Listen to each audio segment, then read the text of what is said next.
Okay, quick demonstration of the RFID vehicle immobilisation system and how it operates. You'll see that there's an LED flashing now on the dashboard to tell you the system's armed.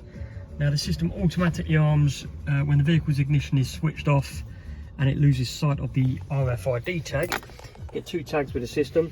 That's the RFID tag there. Now this tag's turned off at the moment just for demonstration purposes, so I can show you the system operational. So at the moment we've got no ignition, so I'll attempt to start the vehicle. The system, as I say, is armed at the moment. So ignition on, turn the key, nothing. Ignition on, turn the key, nothing at all. So you've got no ignition, no crank, nothing at all. So what I'll do, I'll go and get an RFID tag, which is just outside the vehicle, out of sight, outside the system. So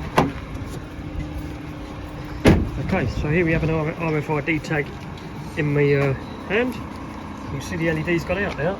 As soon as it's seen the tag, the system's automatically disarmed. So the tag just needs to be in range of the vehicle. It's got a good couple of metre range on it, so it stays in that wallet. So now if I attempt to start, turn the key on,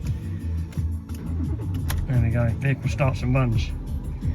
Now once the ignition's turned off, the tag can be removed when the engine's running. It doesn't need to see the tag to keep the engine running. But if the ignition's turned off and the tag is out of sight, the system will automatically rearm, so you needn't forget to arm the immobiliser. It does it all for you. That's obviously in a handy little pouch so it stays on your key ring. So you get two of those, one there in a pouch and one as a spare. RFID immobilisation can be fitted to any vehicle. This happens to be Volkswagen Amarok. Nice easy system to use, keeping the vehicle nice and secure. Give us a call if you need any more vehicle security inquiries. Happy to help.